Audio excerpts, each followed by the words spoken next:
आप सभी के सामने अनुकरण सिद्धांत का दूसरा वीडियो लेकर अरस्तु से संबंधित विशेष रूप से ये अरस्तु या हिंदी व्याख्याता से संबंधित है। बाकी अगर अरस्तु जो है किसी भी टीजीटी पीजीटी नेट सेट आदि कहीं भी लगा हुआ तो वो देख सकते हैं। बहुत ही महत्वपूर्ण प्रश्न है और इससे पहले एक वीडियो और आ चुकी है, उसमें मैंने बताया कि किस प्रकार से ये प्रश्न जो है वो किस प्रकार से पूछे जा सकते हैं, किस प्रकार के प्रश्न पूछे जा रहे हैं, किस प्रकार की उनकी भाषा का प्रयोग किया जा रहा है। तो जो पहले वाली वीडियो है वो बहुत ही शानदार है और प्रत्येक प्रश्न को बहुत ही व्याख्या के साथ समझाया गया है उसको, ठीक है ना। तो उसको देखेंगे, मैं आपको 100% विश्वास के साथ कहता हूँ कि प्रश्न जो आएंगे उसी वीडियो में से अधिक आएंगे, उससे एक भी बाहर नहीं होगा और बचा खुचा कोई अगर रह भी जाएगा तो वो इस वीडियो में कंप्लीट कर दिया जाएगा। ये वीडियो जो है ये अरस्तु, ये विशेष रूप से कह सकते हैं कि अरस्तु के जीवन परिचय पर विशेष रूप से रहेगा। वैसे ये हिंदी व्याख्याता के लिए है, तो देख सकते हैं। आगे चलते हैं। अरस्तु का अनुकरण सिद्धांत। तो अरस्तु के अनुकरण सिद्धांत में सबसे पहले हम देखते हैं कि अरस्तु का पूरा नाम क्या है। अरस्तु का पूरा नाम क्या है? तो अरस्तु का पूरा नाम जो है वो है अरिस्तोतिलेसिस। अरिस्तोतिलेसिस, ठीक है ना। अरस्तु का पूरा नाम जो है वो अरिस्तोतिलेस सही है, चलो इतना ही है, अरिस्तोतिलेस, ठीक है ना। अरस्तु का पूरा नाम जो है वो अरिस्तोतिलेस है, ठीक है। अरस्तु का क्या है कि उत्तरी यूनान के मैसिडोनिया प्रायद्वीप में स्थित यूनानी बस्ती स्टैग्रिस में इनका जन्म हुआ था। अब मैसिडोनिया का मकदूनिया भी बोला जाता है, किताबों में भी अलग अलग लिखा हुआ है। जैसे देवेंद्रनाथ शर्मा है वो अलग लिखते हैं, ठीक है ना। देवेंद्रनाथ शर्मा है हमारे पास, ये लीजिए। ये जो किताबें हैं जिनका हमने यूज किया है, पाश्चात्य काव्य शास्त्र सिद्धांत डॉक्टर नगेंद्र है, पाश्चात्य काव्य शास्त्र देवेंद्रनाथ शर्मा है, ठीक है ना। और ये हमारे पास है गणपति चंद्र गुप्त है,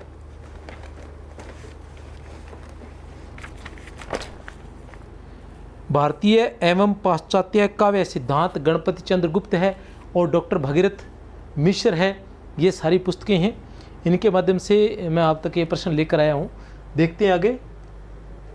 जैसे मैं बता रहा था मैसिडोनिया, मकदूनिया, इस तरह से नाम आते हैं, तो थोड़ा ध्यान रखें कि क्या हो सकता है, ठीक है ना। ये क्या है कि ज़्यादा से ज़्यादा ऑब्जेक्टिव करेंगे उससे हमें पता चलता है, क्योंकि अलग अलग किताब पढ़ने वाले जैसे हमारे जैसे विस्तार से पढ़ते हैं तो थोड़ा समझ में नहीं आ पाता। मैंने जो पढ़ाया है उसी बात को तो वही पढ़ाते हैं, लेकिन दूसरा जो शिक्षक है वो दूसरे तरीके से पढ़ाता है, तो थोड़ा अलग अलग शिक्षक की अलग अलग बातें हमारे समझ में आती है, तो हम अलग अलग से पढ़ना ही पसंद करते हैं। लेकिन ऑब्जेक्टिव में क्या रहता है कि इसमें साधारण सी बातें रहती हैं, अलग अलग प्रश्न लाए जाते हैं, अधिक से अधिक किताबें पढ़ने का प्रयास किया जाता है, अधिक से अधिक प्रश्न बनाए जाते हैं। तो वहाँ कहीं ना कहीं ये जो पर्यायवाची शब्द है, ठीक है ना, वो सामने आ जाते हैं, तो उससे हमें जो प्रश्न वहाँ परीक्षा भवन में करने में थोड़ी आसानी रहती है। अरस्तु का जीवन काल माना जाता है, अरस्तु का जीवन काल माना जाता है, क्या माना जाता है? 384 ईस्वी पूर्व से 321 ईस्वी पूर्व। 384 ईस्वी पूर्व से 321 ईस्वी पूर्व जो है उनका ईस्वी पूर्व के हैं ये, ठीक है ना। अरस्तु का जीवन काल कब? 384 ईस्वी पूर्व। और अपना जो काव्य शास्त्र है वो कहाँ से शुरू होता है? दूसरी शती ईस्वी पूर्व। कहाँ से होता है? दूसरी शती ईस्वी पूर्व से, क्योंकि हमारे तो काव्य शास्त्र जो है वो कहाँ से शुरू होता है? दूसरी शती ईस्वी पूर्व। कौन है? भरतमुनि जी, ठीक है ना। भरतमुनि की रचना नाट्य शास्त्र 384 ईस्वी पूर्व से 321 ईस्वी पूर्व। अरस्तु का जन्म स्थान माना जाता है। अरस्तु का जन्म स्थान जो है क्या माना जाता है बताइए? तो इनमें से अरस्तु का जन्म स्थान जो है वो माना जाता है मैसिडोनिया। अरस्तु का जन्म स्थान मैसिडोनिया माना जाता है, ठीक है। और इसे मकदूनिया भी कहा जाता है, ठीक है ना। इसे मकदूनिया भी कहा जाता है, जैसा कि मैं बता रहा था। ये नोट्स है, मैं सोच रहा हूँ साथ साथ में आपको थोड़ा बहुत बताता जाऊँ। मैसिडोनिया प्रायद्वीप में स्थित है, उत्तरी यूनान के मैसिडोनिया प्रायद्वीप में स्थित यूनानी बस्ती स्टैग्रिस। यूनानी बस्ती, ये भी पूछा जा सकता है। पहले क्या पूछा जाएगा? उत्तरी यूनान, उत्तरी यूनान के मैसिडोनिया में यूनानी बस्ती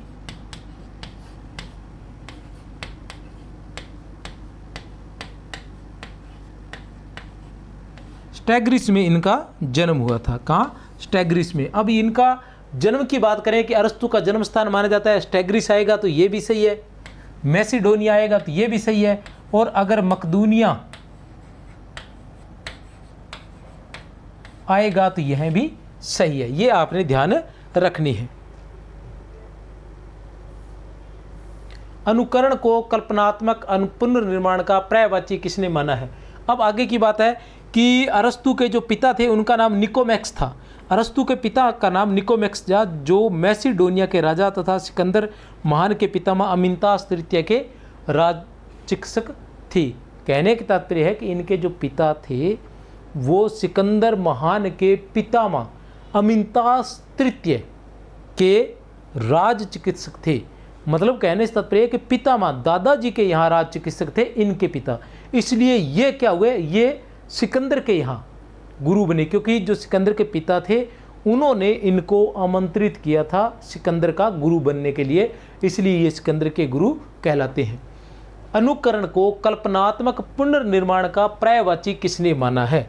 अनुकरण जो है, अनुकरण का सिद्धांत किसने दिया था? अनुकरण का सिद्धांत, अनुकरण का सिद्धांत अरस्तु ने दिया था। हिंदी व्याख्याता में हमारे क्या है? अनुकरण का सिद्धांत है। कौन सा सिद्धांत है? अनुकरण का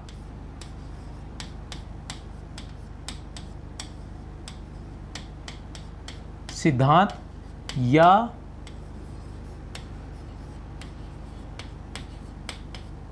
अनुकृति का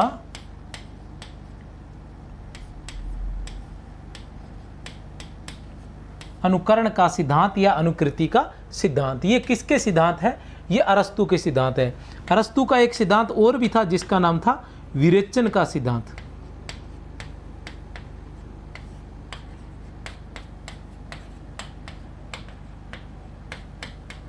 यहां मैं ज्यादा व्याख्या नहीं करूंगा क्योंकि ये जो प्रश्न है ये लगभग हर बात से प्रश्न बनाए गए हैं। कोई भी अगर बड़ी व्याख्या करूंगा तो आगे उसका उत्तर आ जाएगा, इसलिए ये सिर्फ छोटे छोटे प्रश्न बनाए गए ताकि आप प्रत्येक बिंदु को करीब से समझ सको। ठीक है ना? अनुकरण को कल्पनात्मक पुनर्निर्माण का पर्यायवाची किसने माना है? स्कॉट जेम्स ने, प्रोफेसर बुचर ने, प्लेटो ने, लोंजाइनस ने। तो स्कॉट जेम्स ने, याद रख लेना किसने, ये जो परिभाषा है ये किसने दिया है? स्कॉट जेम्स ने, कि कल्पनात्मक पुनर्निर्माण।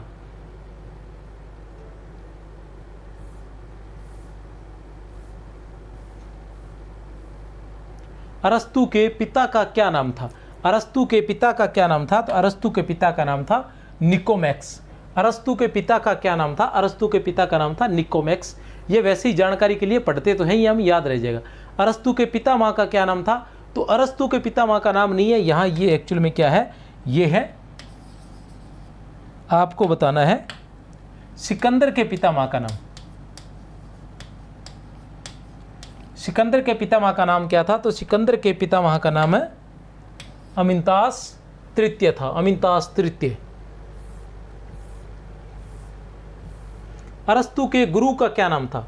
अरस्तु के गुरु का क्या नाम था? तो अरस्तु के गुरु का नाम था प्लेटो, जिनके साथ इनकी ज़्यादा बनती नहीं थी। अरस्तु का जो दृष्टिकोण था वो काव्य शास्त्रीय था और प्लेटो का जो दृष्टिकोण था वो नैतिक और सामाजिक था।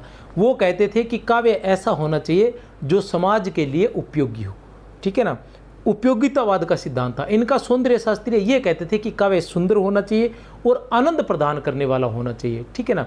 और इन्होंने अनुकरण का सिद्धांत दिया था, विरेचन का सिद्धांत दिया था। विरेचन का सिद्धांत है जो त्रासदी से संबंधित था।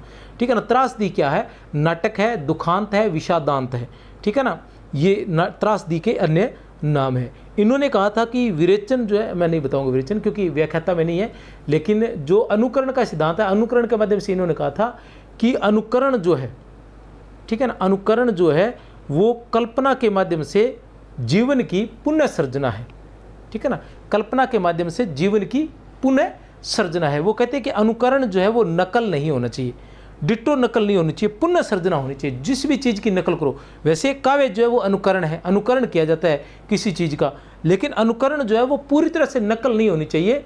वो भावात्मक होना चाहिए, वो सुंदर होना चाहिए, वो ग्राह्य होना चाहिए, वो नकल नहीं होना चाहिए, वो वस्तुपरक अंकन नहीं होना चाहिए, वो यथार्थ परक अंकन नहीं होना चाहिए, वो यथार्थ वस्तुपरक अंकन भी नहीं होना चाहिए। ये बातें अरस्तु ने कही थी। लेकिन जो प्लेटो है वो कहते थे कि जो काव्य है वो उसकी कोई न कोई उपयोगिता होनी चाहिए। दूसरा, वो इसका विरोध करते थे। वो कहते थे कि ये संसार जो है ये ईश्वर की अनुकृति है। यह संसार जो है ये ईश्वर की अनुकृति है और साहित्य जो है उस संसार की अनुकृति है, अर्थात अनुकृति की अनुकृति है। अतः साहित्य जो है वो सत्य से 2 गुना दूर है, अतः वो त्याज्य है। ठीक है ना, ऐसी बातें प्लेटो ने कही थी। और इन्होंने जो अरस्तु है इन्होंने कहा था, ये आगे चल के पढ़ेंगे, चलो प्रश्न आ जाएंगे, सारे उत्तर फिर इसी में आ जाएंगे। अरस्तु किस महान विजेता के गुरु थी? अरस्तु किस महान विजेता के गुरु थी? तो शिष्य किसके थे? प्लेटो के। और गुरु किसके थे? सिकंदर के थे। किसके गुरु थे? सिकंदर के। अरस्तु किसकी अकादमी में पढ़ने के लिए गए थे? अरस्तु किसकी अकादमी में पढ़ने के लिए गए थे? तो अरस्तु प्लेटो की अकादमी में पढ़ने के लिए गए थे। किसकी अकादमी में? प्लेटो की अकादमी में पढ़ने गए थे। लेकिन इन्होंने क्या किया कि जैसे ही प्लेटो के बाद वहाँ का जो अध्यक्ष था वो अरस्तु को ही बनाया जाना था, क्योंकि यही उनके प्रिय शिष्य थे और उन सभी में यही अधिक विद्वान थे। लेकिन इनको शिष्य नहीं बनाया गया, तो ये वो छोड़कर वहाँ से प्लेटो की अकादमी चले गए थे नाराज होकर। तो ये अरस्तु जो है प्लेटो के शिष्य थे, लेकिन इनकी ज़्यादा बनती नहीं थी। सिकंदर के पिता द्वारा अरस्तु को अनुसंधान हेतु अनुदान दिया गया था। तो ये है 3 करोड़ 20 लाख, 3 करोड़ 20 लाख रुपए दिया गया था उस समय अनुदान। लगभग 400 ग्रंथों के रचयिता माने जाते हैं। लगभग 400 ग्रंथों के रचयिता माने जाते हैं। अरस्तु जो है वो लगभग 400 ग्रंथों के रचयिता माने जाते हैं। वैसे इनके हमें जो ग्रंथ मिलते हैं वो 2 ही मिलते हैं, एक तो है पोइटिका और एक रिटोरिका। एक है पोइटिका, पेरिपोइटिकेस बोलते हैं उनको, एक अन्य नाम पेरिपोइटिकेस भी है, पोइटिका भी है।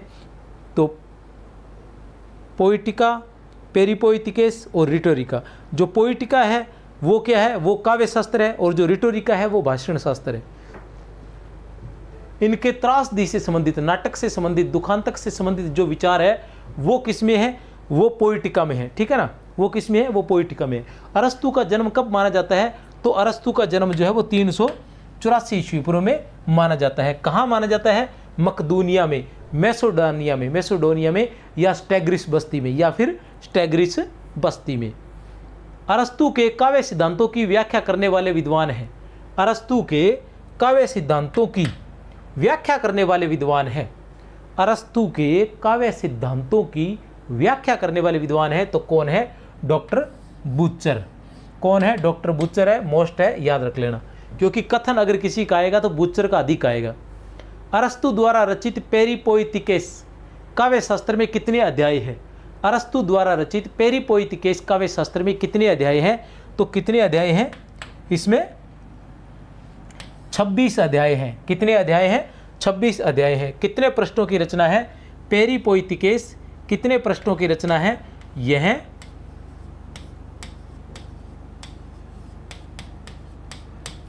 50 पृष्ठों की छोटी सी पुस्तक है। बाकी चीज़ें मैं वैसे पिछली क्लास में लिखवा चुका था, पर थोड़ा बहुत इसी में भी लिखवा देता हूँ। 50 पृष्ठों की छोटी सी पुस्तक है। कितने अध्याय हैं? कुल 26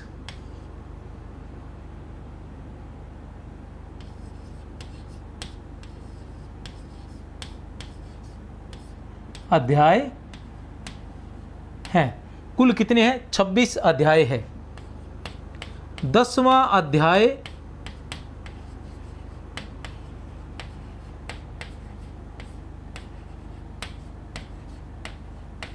केवल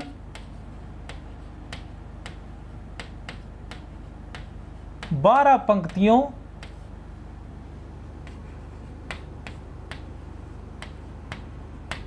का है। 10वां अध्याय केवल 12 पंक्तियों का है। 12वां व 20वां अध्याय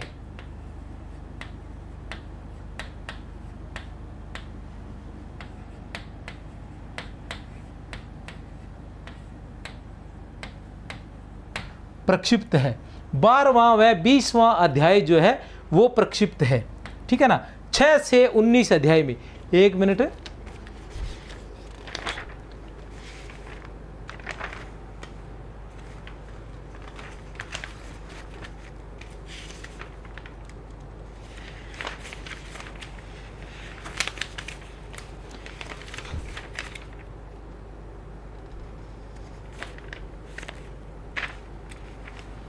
छः से 19 अध्याय में, बिल्कुल सही है। 6 से 19 अध्याय में, 6 से 19 अध्याय में, 6 से 19 अध्याय में दुखांतक का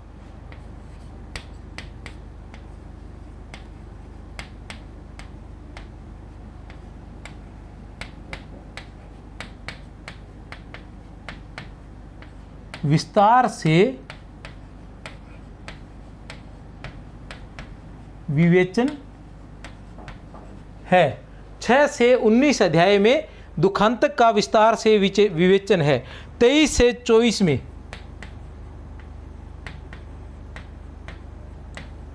23 से 24 में महाकाव्य का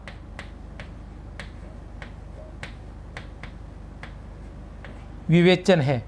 25 में काव्य पर किए गए आक्षेपों का निराकरण है। 25 में काव्य पर किए गए आक्षेपों का निराकरण है। और 26वें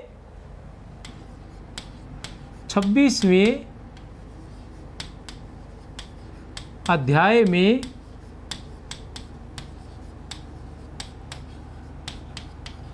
महाकाव्य व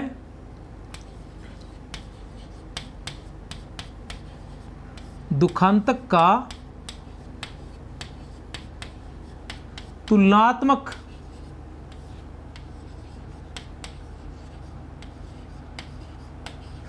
अध्ययन है, ठीक है ना। 26वें अध्याय में क्या है? दुखांतक का तुलनात्मक अध्ययन है। अरस्तु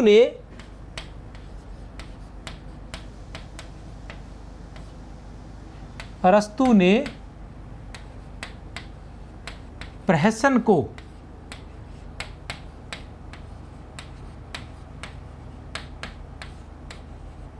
उपेक्षा की दृष्टि से देखा है, ठीक है ना। चाहे तो स्क्रीनशॉट ले सकते हैं। अरस्तु द्वारा रचित पेरिपोइथिकेस काव्य शास्त्र में कितने अध्याय हैं? 26 अध्याय है। यह 50 पृष्ठों की छोटी सी पुस्तक है, ठीक है ना। 50 पृष्ठों की छोटी सी पुस्तक है। किससे संबंधित है? काव्य शास्त्र से संबंधित है। किससे संबंधित है? काव्य शास्त्र से संबंधित है। विद्वान लिखते हैं कि देखने में ये लगता है कि ये काव्य शास्त्र से संबंधित पुस्तक होगी। काव्य के सभी अंगों का इसमें विस्तार से वर्णन होगा, लेकिन ऐसा नहीं है। इसमें दुखांतक का ही विस्तार से वर्णन है। वैसे इसमें दुखांतक का अर्थात जिसे विषादांत बोलते हैं और जिसे नाटक भी बोलते हैं, उसका वर्णन है। इसके अलावा महाकाव्य का भी वर्णन है। इसके अलावा प्रहसन का भी वर्णन इसके अंदर किया गया है। दुखांतक के सभी 6 अंगों का वर्णन इसमें किया गया है। इसमें कुल 26 अध्याय हैं। 10वां अध्याय केवल 12 पंक्तियों का है। 12वां व 20वां अध्याय प्रक्षिप्त है। 6 से 19 अध्याय में दुखांतक का विस्तार से विवेचन है। 23 से 24 में महाकाव्य का विवेचन है। 25वें अध्याय में काव्य पर किए गए आक्षेपों का निराकरण किया गया है। और 26वें अध्याय में महाकाव्य व दुखांतक का तुलनात्मक अध्ययन है। अरस्तु ने प्रहसन को उपेक्षा की दृष्टि से देखा है। अरस्तु ने प्रहसन को उपेक्षा की दृष्टि से देखा है। चाहे तो स्क्रीनशॉट ले सकते हैं। मेरी तरफ से कोई आपत्ति नहीं है। आपको आपत्ति नहीं होनी चाहिए स्क्रीनशॉट लेने में। आपको तो सिर्फ एक काम करना है कि अगर प्रश्न पसंद आ रहे हैं तो चैनल को सब्सक्राइब कर दें। 63 771 24 802 पर आप व्हाट्सअप कर सकते हैं। वहाँ पर इसकी PDF उपलब्ध हो जाएगी और आज की डेट में ज़रूर होगी। संकुल मार्गदर्शन के नाम से आप प्ले स्टोर पर जाकर अपना ऐप भी डाउनलोड कर सकते हैं, वहाँ पर इनकी PDF भी मिल जाएगी।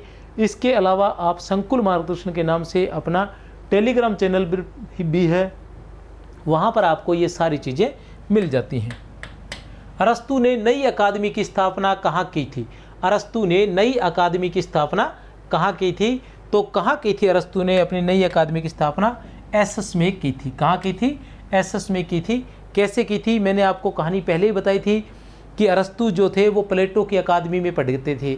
जब प्लेटो का देहांत हुआ तो ऐसा लगा था कि अरस्तु को उस अकादमी का अध्यक्ष बनाया जाएगा, लेकिन ऐसा नहीं हुआ। कारण ये था कि जो अरस्तु थे वो वहाँ के मूल निवासी नहीं थे, इसी कारण की वजह से उनको वहाँ का जो है अध्यक्ष नहीं बनाया गया उस अकादमी का। इसलिए ये नाराज होकर दूसरी जगह चले गए और उन्होंने एसस में जाकर अपनी नई अकादमी स्थापित की थी। मकदूनिया, उत्तरी यूनान के मकदूनिया के स्टैग्रिस में इनका जन्म हुआ था।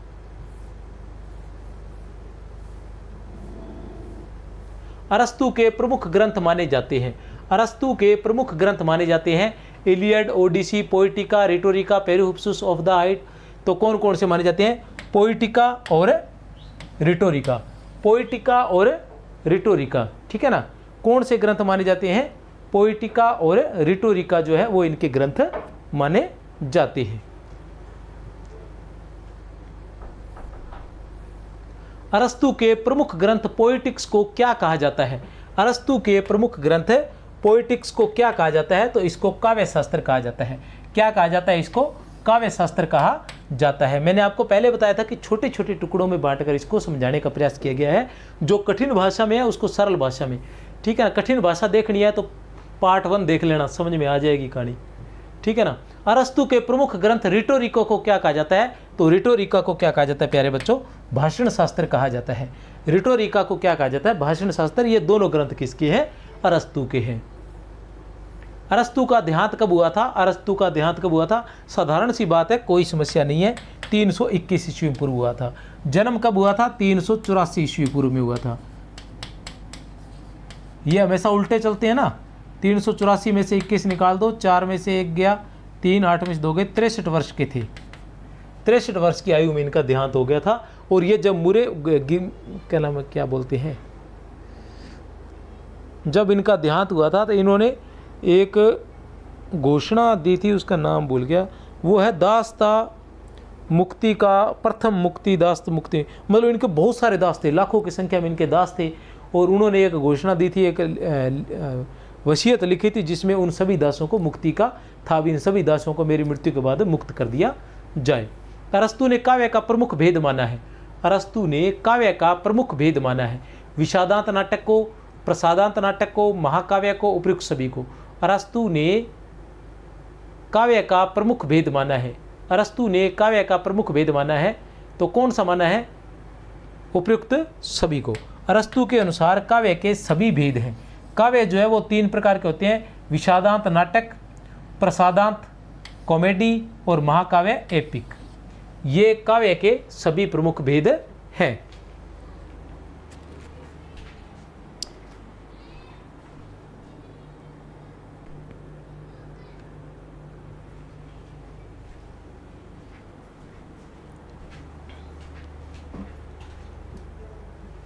नेक्स्ट प्रश्न है, अरस्तु की पोएटिक्स के प्रसिद्ध भाष्यकार है।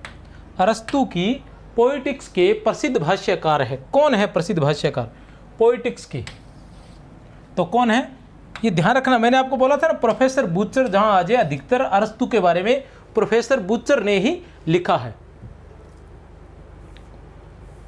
अरस्तु के अनुसार कवि या कलाकार प्रकृति के किस रूप का वर्णन करने के लिए स्वतंत्र है? ठीक है ना। क्या बात है कि अरस्तु के अनुसार कवि या कलाकार, अरस्तु के अनुसार कवि या कलाकार प्रकृति के किस रूप का वर्णन करने के लिए स्वतंत्र है?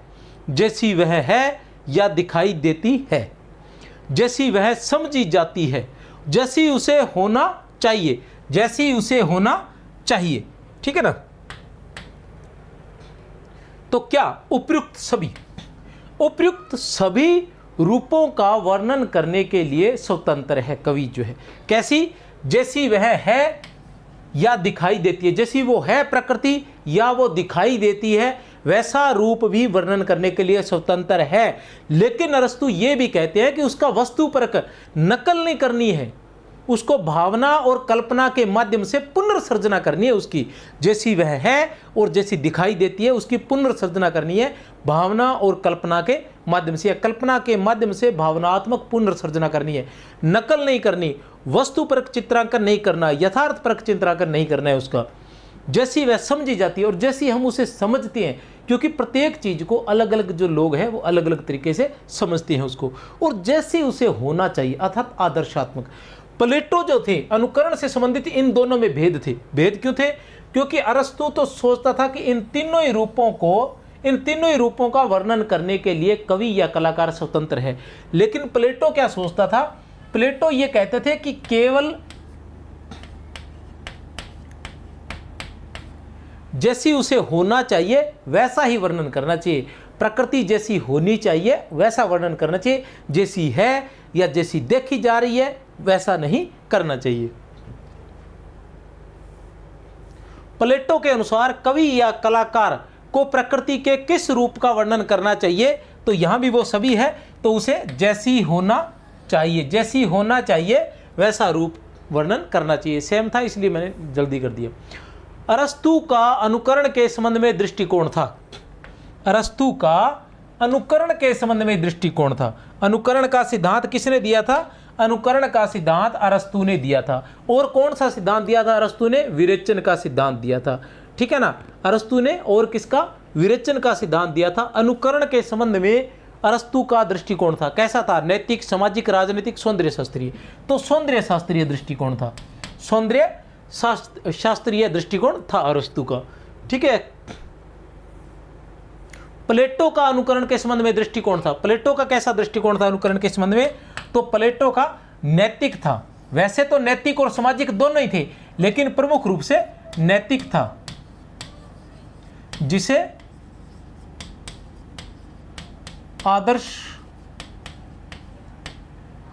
आदर्शात्मक या आदर्शवादी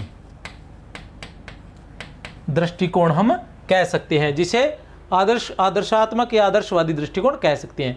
कवि के लिए वही सत्य नहीं जो प्रत्यक्ष है, कवि के लिए वही सत्य नहीं जो प्रत्यक्ष है, कवि के लिए वह भी सत्य है जो घटित हो सकता है। कवि के लिए वही सत्य नहीं जो प्रत्यक्ष है, कवि के लिए वह भी सत्य है जो घटित हो सकता है। उपयुक्त कथन किस महान आलोचक का था? किस महान आलोचक का था? तो अरस्तु का। अर्थात कवि के लिए वही सत्य नहीं है जो प्रत्यक्ष है, तो प्रत्यक्ष का भी वो वर्णन कर सकता है कवि जो है अरस्तु के अनुसार, और जैसा उसे होना चाहिए उसका भी। ये सारी बातें किसकी है? अरस्तु की है, ध्यान लगा लेना। इन्हीं को असंगत संगत में डालकर ये हमारे लिए मुसीबत खड़ी कर देते हैं। अरस्तु के प्रमुख सिद्धांत कौन कौन से हैं? अरस्तु के प्रमुख सिद्धांत कौन कौन से हैं? औदात्य सिद्धांत, विरेचन का सिद्धांत। ठीक है ना, औदात्य का नहीं है, विरेचन का तो है। अनुकरण का सिद्धांत, विरेचन का सिद्धांत बिल्कुल सही है, ये तो दोनों है। औदात्य का सिद्धांत नहीं है, ध्वनि का सिद्धांत भी नहीं है, उपयुक्त सभी नहीं। तो क्या है? अनुकरण का सिद्धांत और विरेचन का सिद्धांत। औदात्य का सिद्धांत किसका है? ये लोंजाइनस का है। ठीक है ना, और ध्वनि का सिद्धांत किसका है? ये आनंदवर्धन का है।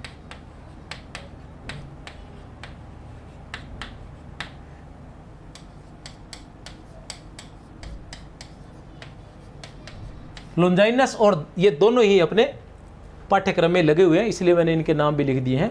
अनुकरण शब्द यूनानी भाषा के किस शब्द का हिंदी रूपांतरण है? बहुत ही महत्वपूर्ण है, क्योंकि अनुकरण हमारे पाठ्यक्रम में लगा हुआ है, अनुकरण का सिद्धांत। तो अनुकरण शब्द जो है वो यूनानी भाषा के किस शब्द का हिंदी रूपांतरण है? बताइए। उत्तर है ए, मिमेसिस।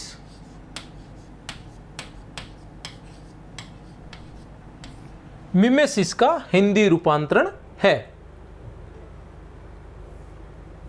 29 नंबर पर अरस्तु के अनुकरण सिद्धांत में अत्यधिक महत्व किसे दिया गया है?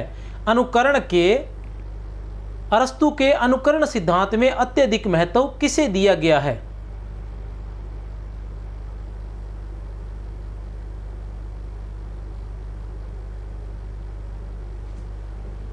अंतः चेतना को। किसको महत्व दिया गया है? अंतः चेतना को अधिक महत्व दिया गया है।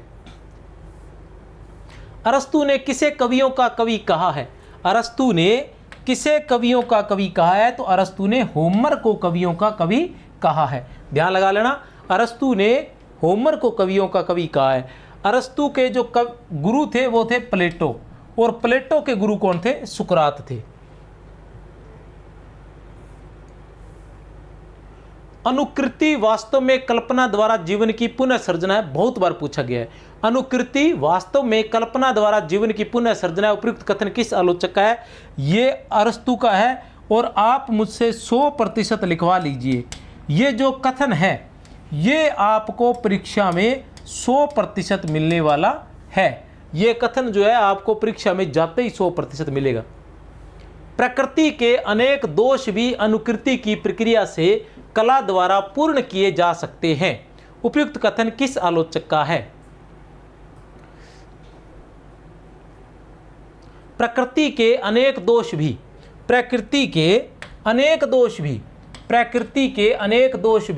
अनुकृति की प्रक्रिया से कला द्वारा पूर्ण किए जा सकते हैं। प्रकृति के अनेक दोष भी अनुकृति की प्रक्रिया से कला द्वारा पूर्ण किए जा सकते हैं। उपयुक्त कथन किसका है? अरस्तु का है। याद रख लेना, प्रकृति के अनेक दोष भी अनुकृति द्वारा प्रकृति के अनेक दोष भी दूर किए जा सकते हैं। ठीक है ना, दोष अपने आप दूर हो गए ना, कि जैसी है वैसी वर्णन करना है, लेकिन जैसी उसे होना चाहिए वैसा भी वर्णन किया जा सकता है। तो जैसी उसे होना चाहिए वैसा वर्णन करोगे तो उसके जो दोष है वो सारे दूर हो जाएंगे, वो आदर्शात्मक हो जाएगा। अरस्तु की रचना पोएटिक के संबंध में असंगत है। अरस्तु की रचना पोएटिक्स के संबंध में असंगत कथन है। असंगत से ये बढ़िया बात रहती है कि एक ही बात असंगत होती है, बाकी सभी बातें हमें मिल जाती हैं, जिससे हम उस चीज़ के बारे में अच्छे से जान पाते हैं। इसका यूनानी नाम पेरिपोएटिकेस है। यूनानी नाम पेरिपोएटिकेस है। अब यूनानी नाम तो पेरिपोएटिकेस है, अंग्रेजी नाम क्या है? पोएटिका है। ठीक है ना, अंग्रेजी नाम क्या है? पोएटिका है, और हिंदी नाम है काव्यशास्त्र। ठीक है, समझ में आ गया? ये इसका अंग्रेजी रूपांतरण ऑन पोएटिक्स है। इसका रचना काल लगभग 350 ईस्वी पूर्व है। यह 60 पृष्ठों की पुस्तक है। यह असंगत है। क्यों है असंगत? क्योंकि ये 60 पृष्ठों की नहीं मेरे भाइयों, ये 50 पृष्ठों की रचना है। कितने पृष्ठों की है भाई? 50 पृष्ठों की छोटी सी पुस्तक है, जिसमें 26 अध्याय है। ये 60 पृष्ठों की तो कौन सी थी? 60 पृष्ठों की जो पुस्तक थी वो लोंजाइनस की थी। ठीक है ना, जिसका नाम था पेरिहुप्सुस। ठीक है ना, और पेरिहुप्सुस में कितने अध्याय थे? 44 अध्याय थे। और ये जो पेरिपोएटिकेस है, ठीक है ना, ये अरस्तु की रचना है। इसमें 50 पृष्ठों की छोटी सी कृति है, जिसके अंदर 26 अध्याय है, और जिसमें जो 6 से लेके 19 तक अध्याय है उसमें विषादांत, दुखांतक और ट्रेजेडी का विस्तार से वर्णन किया गया, जिसे नाटक हम कहते हैं। ठीक है, और उसके अलावा जो इसमें क्या बोलते हैं, जो 10वां अध्याय है वो केवल 12 पंक्तियों का है, और 12वां और 20वां अध्याय प्रक्षिप्त है।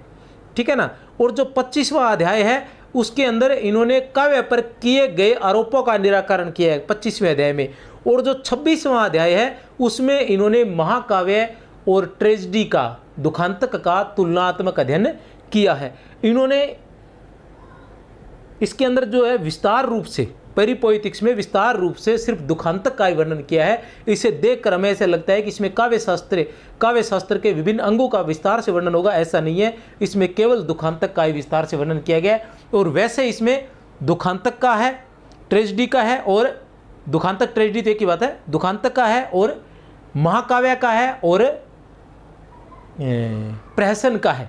इन तीनों का वर्णन है। प्रहसन को उपेक्षा की दृष्टि से देखा है अरस्तु ने, याद रख लेना। तो इसका यूनानी नाम पेरिपोएटिक्स है, कोई समस्या नहीं है। इसका अंग्रेजी रूपांतर ऑन पोएटिक्स है, ये भी याद रख लेना, ऑन पोएटिक्स या पोएटिका। ठीक है ना, इसका रचना काल लगभग 330 ईस्वी पूर्व माना जाता है। 330 ईस्वी पूर्व। अरस्तु का जीवन काल क्या माना जाता है? 384 ईस्वी पूर्व से 321 ईस्वी पूर्व। कहने से तात्पर्य मृत्यु से 7 वर्ष पहले ही इन्होंने इसकी रचना की थी। किसकी? पेरिपोएटिकस की। इनके दूसरे ग्रंथ का क्या नाम था? रिटोरिका, जिसे भाषण शास्त्र कहा जाता है। अरस्तु की रचना पोएटिक के संबंध में असंगत कथन है। उसमें बहुत सारी बातें आ गई, बची कुची बातें इसमें आ जाएंगी। ठीक है ना, क्रम से करवाया गया है याद। इसमें 26 अध्याय हैं, बता चुका हूं, कोई समस्या नहीं है।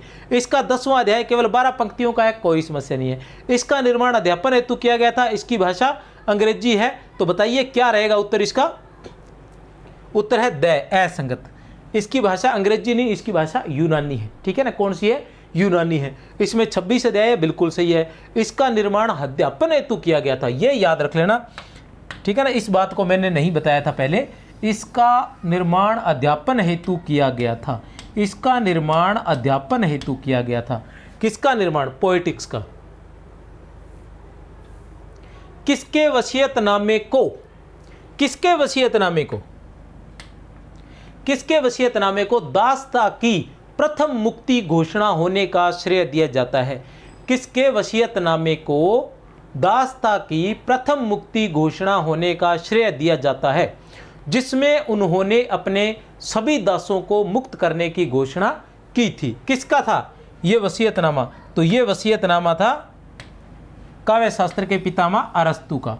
अरस्तु का वसीयतनामा था ये। अरस्तु की काव्य संबंधी धारणा के संबंध में असंगत कथन है। बहुत ही महत्वपूर्ण प्रश्न है, कान खोल कर सुन ले, फिर मत कहना कि सर ने कहा नहीं। ठीक है, अरस्तु छंद को अनिवार्य नहीं मानते। पहली बात क्या है प्यारे बच्चों? अरस्तु छंद को अनिवार्य नहीं मानते। अरस्तु छंद को अनिवार्य मानते हैं। अरस्तु के अनुसार किसी रचना का उद्देश्य, यदि जब ऐसी दो बातें आ जाए ना, तो एक बात फिक्स है कि उत्तर इन्हीं दो में से है, क्योंकि दोनों तो हो नहीं सकती ना। अरस्तु छंद को अनिवार्य नहीं मानते या अरस्तु छंद को अनिवार्य मानते हैं, तो इन्हीं दोनों में से होगी। ठीक है ना, दोनों तो नहीं हो सकती ना। अरस्तु छंद को अनिवार्य मानते हैं या अरस्तु छंद को अनिवार्य नहीं मानते, दोनों बातें नहीं हो सकती। दोनों में से केवल एक ही बात हो सकती है, अतः उत्तर तो इन्हीं दो में से आएगा। अरस्तु के अनुसार किसी रचना का उद्देश्य यदि आनंद है तो वह काव्य है। बहुत ही महत्वपूर्ण बात है, इसको लिख लेना चाहिए। अरस्तु के अनुसार किसी रचना का उद्देश्य यदि आनंद है तो वह काव्य है। बिल्कुल सही बात है। अरस्तु के अनुसार किसी रचना का उद्देश्य यदि सूचना या ज्ञान मात्र है तो वह काव्य नहीं है। अरस्तु के अनुसार किसी रचना का उद्देश्य यदि सूचना या ज्ञान मात्र है तो वह काव्य नहीं है। ये बात भी सही है। इनमें से देखो, अरस्तु छंद को अनिवार्य नहीं मानते, अरस्तु छंद को अनिवार्य मानते हैं। तो उत्तर है ए। क्यों है?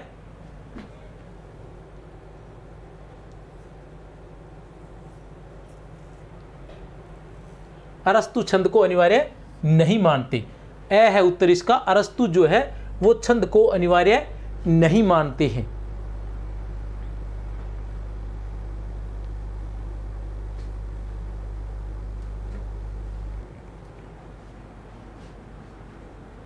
एक मिनट देखें क्या मूल प्रति में। वैसे तो नहीं मानते, पूरी बातें मुझे पता है, क्योंकि इन्होंने बताया है। 3-4 पुस्तकों के इन्होंने उदाहरण भी दिए हैं कि अगर छंद ही महत्वपूर्ण होता तो इनकी रचनाएं काव्य में आती और इनकी रचनाएं विज्ञान में। इन्होंने पुरानी यूनान की जो पुस्तकें हैं उनके बारे में बताया है कि ये पुस्तक देखिए, इन्होंने विज्ञान के बारे में लिखा है लेकिन छंदबद्ध लिखा है, तो ये काव्य नहीं हो सकती। और इनकी पुस्तक देखिए, इन्होंने काव्य लिखा है लेकिन छंदबद्ध नहीं लिखा, तो इस तरह से छंद को वो अनिवार्य नहीं मानते थे। फिर भी अपने देख लेते हैं।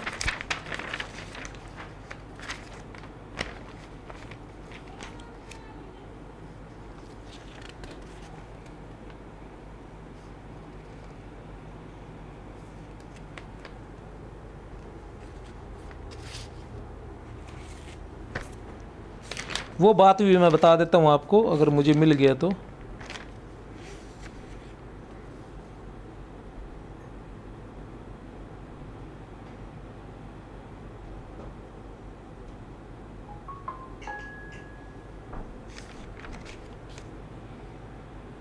अरस्तु काव्य के लिए छंद को अनिवार्य नहीं मानते। क्यों नहीं मानते? उनका कहना है कि काव्य तब का निर्धारक यदि छंद होता काव्यत्व का निर्धारक यदि छंद होता तो होमर और एम्पेदोक्लेस दोनों कवि कहलाते। होमर और एम्पेदोक्लेस दोनों कवि कहलाते क्योंकि दोनों की रचनाएं छंदोबद्ध है, किंतु होमर कवि है और छंद का प्रयोग करने पर भी एम्पेदोक्लेस भौतिक विज्ञानी है। ठीक है ना, होमर तो कवि है और छंद का प्रयोग करने पर भी एम्पेदोक्लेस, ठीक है ना, भौतिक विज्ञानी, उसने भौतिक विज्ञानी है, भौतिक विज्ञान का वर्णन किया, लेकिन छंद में किया है, तो वो कवि नहीं है, तो छंद महत्व नहीं है। इसलिए कोई रचना गद्य में है या पद्य में, यह प्रश्न महत्वहीन है। अरस्तु क्या कहते हैं कि इसलिए कोई रचना गद्य में है या पद्य में है, यह प्रश्न जो है वो महत्वहीन है। महत्व है तो उद्देश्य का। किसी रचना का उद्देश्य यदि आनंद है तो वह काव्य है, और यदि किसी रचना का उद्देश्य सूचना या ज्ञान मात्र है तो वह अकाव्य है। समझ में आ गई बात? इसलिए कोई रचना गद्य में है या पद्य में है, यह प्रश्न महत्वहीन है। महत्व है तो उद्देश्य का। किसी रचना का उद्देश्य यदि आनंद है तो वह काव्य है, और यदि किसी रचना का उद्देश्य यदि सूचना या ज्ञान मात्र है तो वह अकाव्य है। कलाओं के भेदक तत्व 3 बताए थे उन्होंने। कौन कौन से? माध्यम, विषय और पद्धति। कलाओं के भेदक तत्व, जो कलाएं हैं उनके जो भेदक तत्व है, अनेक प्रकार की कलाएं हैं, उनमें माध्यम है, विषय है और पद्धति, ये भेदक तत्व है 3, याद रख लेना। कौन कौन से भेदक तत्व? भेदक तत्व जो है लिखा देता हूँ, कोई बात नहीं। कई बार बच्चे कहते हैं कि सर बोलने की बजाय लिखा दिया करो, क्योंकि अभी क्या लिखवाने का समय नहीं है ना, थोड़ा सा लिखवाने वाला समय तो लिखवाते हैं। कलाओं के भेदक तत्व, भेदक तत्व की बात करें तो कलाओं के भेदक तत्व कौन कौन से हैं? वो है माध्यम, 2 नंबर पर है विषय और पद्धति। माध्यम, विषय और पद्धति। अरस्तु काव्य की उत्पत्ति 2 कारणों से मानते हैं। अरस्तु काव्य की उत्पत्ति जो है वो 2 कारणों से मानते हैं। अनुकरण की सहज प्रवृत्ति, एक तो क्या है? अनुकरण की सहज प्रवृत्ति, दूसरी सामंजस्य और लय की प्रवृत्ति या अनुकरणात्मक कार्यों में मनुष्य की रुचि। अनुकरणात्मक कार्यों में मनुष्य की रुचि, जो कारण मानते हैं साहित्य के, काव्य के कारण जो मानते हैं अरस्तु, वो ये मानते हैं कि अनुकरण की सहज प्रवृत्ति, जिसके अनुकरण करने की प्रवृत्ति है वही काव्य लिख सकता है। सामंजस्य और लय की प्रवृत्ति।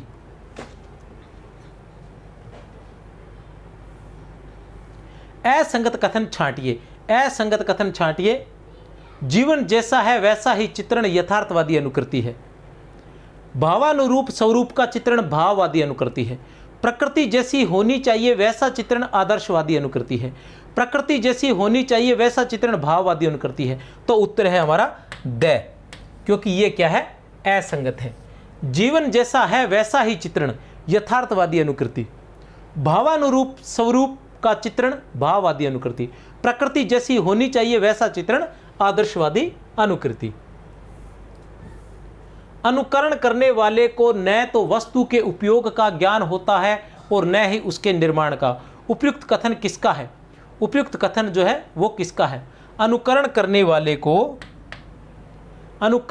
वाले को न तो वस्तु के उपयोग का ज्ञान होता है और न ही उसके निर्माण का।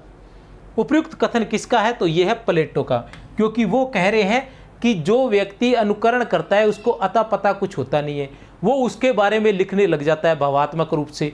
तो ये उसका विरोध कर रहे हैं। अनुकरण करने वाले को न तो उसके निर्माण का पता है, न उस वस्तु के बारे में पूरी जानकारी है, लेकिन उसका वर्णन करने लग जाता है भावात्मक रूप में, तो इसलिए वो उसको झूठ ही, असत्य ही मानता है। किसके अनुसार अनुकरण सत्य से 3 गुना दूर है?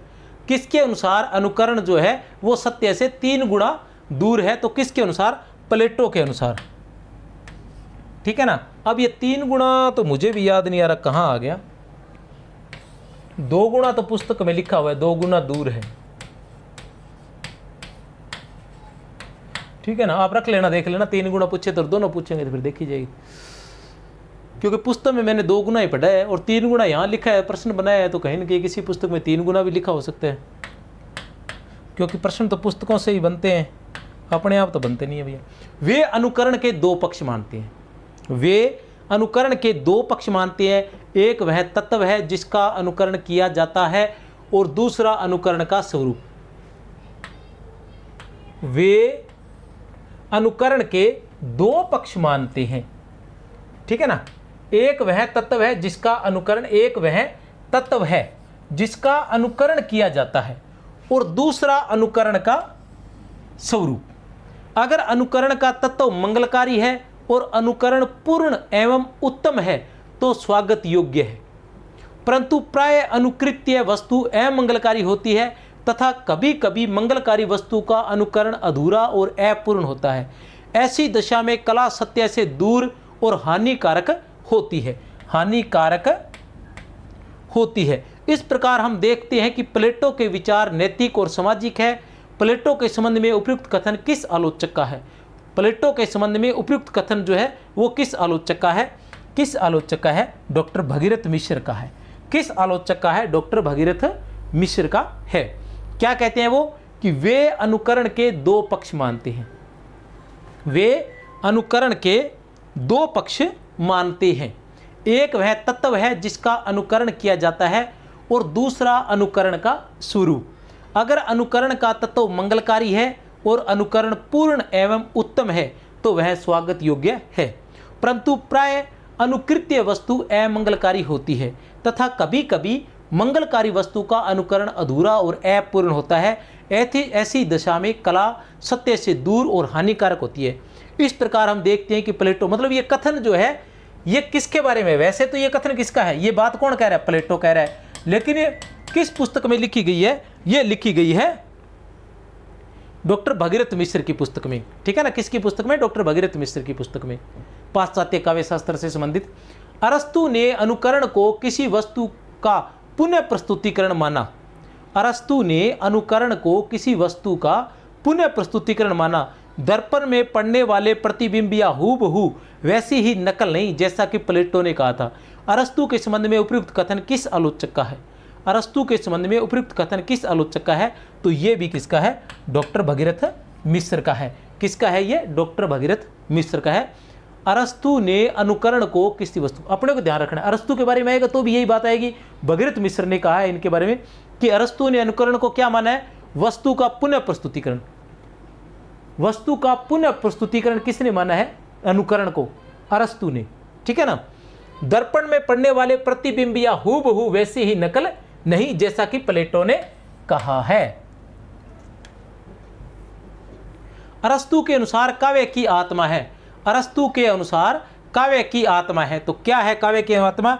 आसानी से जानते हैं, कोई समस्या नहीं है। अनुकृति जो है वो काव्य की आत्मा है। औदात्य किसके अनुसार काव्य की आत्मा है? ये लोंजाइनस के अनुसार है।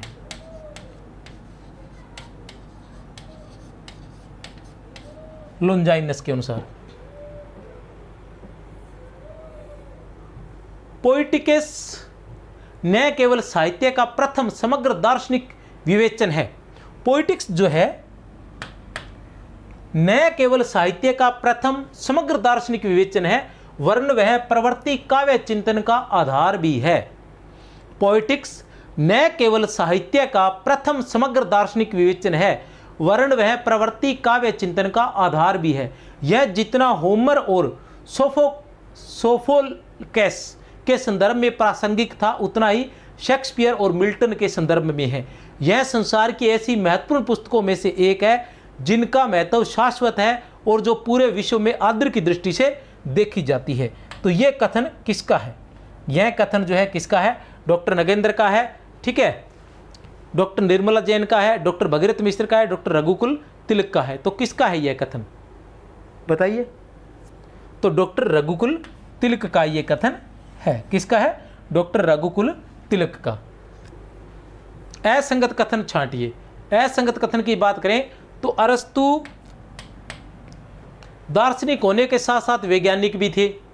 अरस्तु काव्य को जीवन की व्याख्या मानते हैं। अरस्तु ने कवि को पुनर्निर्माण करता कहा है। असंगत देखना है। अरस्तु काव्य का सर्वोत्तम रूप महाकाव्य मानते हैं। मैंने कहा था ना, महाकाव्य को ये ट्रेजेडी के बाद ही मानते हैं। एक जगह दोनों को श्रेष्ठ जरूर माना गया है। इस प्रकार का एक प्रश्न पूछा गया दिन में जिसमें ऐसे कहा गया कि दोनों को बराबर मानते हैं, तो वो सही माना गया है। लेकिन वैसे पुस्तकों में ये कहा गया है कि ट्रेजेडी को कहीं न कहीं एपिक से बढ़कर बताया गया है, महाकाव्य से बढ़कर, तो उत्तर द है। अब बाकी चीज़ें आपने नोट कर लेनी है। बाकी चीज़ें जो है वो बहुत ही महत्वपूर्ण है, क्योंकि ऐसी जो भाषा का प्रयोग है वो नहीं होता, हमें मिलता नहीं, हम उसमें कहीं न कहीं परेशान हो जाते हैं। अरस्तु दार्शनिक होने के साथ साथ वैज्ञानिक भी है। अरस्तु जो है वो दार्शनिक होने के साथ साथ वैज्ञानिक भी थे, लिख लीजिए। अरस्तु काव्य को जीवन की व्याख्या मानते हैं, लिख लीजिए, बिल्कुल सही बात है। अरस्तु काव्य को जीवन की व्याख्या मानते हैं, जीवन का पुनः प्रस्तुतिकरण मानते हैं, ठीक है ना। अरस्तु ने कवि को पुनर्निर्माण करता कहा है, बिल्कुल सही है। पुनः प्रस्तुतिकरण, पुनः सर्जन, पुनः सृजनात्मक क्रिया, ये सारी चीजें, इन सभी शब्दों का प्रयोग इन्होंने किया है। अगर इसकी पीडीएफ चाहिए तो इस नंबर पर मैसेज कर देना और कमेंट भी कर देना भैया, 63 771 24 802। और क्लास इससे पहले एक हो चुकी है, वो बहुत ही महत्वपूर्ण क्लास है, आप उसे जरूर देखना, ठीक है ना। प्रश्न उसी में से आएंगे, आज नहीं तो परीक्षा दे के आके देख लेना चाहिए, ठीक है ना। ये 100% गारंटी है मेरी। संकुल मार्गदर्शन के नाम से अपना टेलीग्राम चैनल है, वहां पर पीडीएफ 100% मिलेगी, ठीक है ना। और ये वीडियो भी वहाँ मिल जाएगी, ऐसी अनेक वीडियो वहाँ मिलती रहेगी, ठीक है। और इसके बाद अपने अरस्तु हो गया, लोंजाइनस हो गया, मनोविश्लेषणवाद, ध्वनि सिद्धांत, वक्रोक्ति सिद्धांत, इनकी एक चार्ट लेकर आए, चार्ट बनाकर मैंने तैयार कर रखा है, वो चार्ट आप तक लेकर आएंगे, ठीक है ना। तो आप उस चार्ट का आनंद लेना और चैनल को सब्सक्राइब कर देना, लाइक कर देना, शेयर कर देना। अगर पसंद आ रही है तो मेरी तरफ से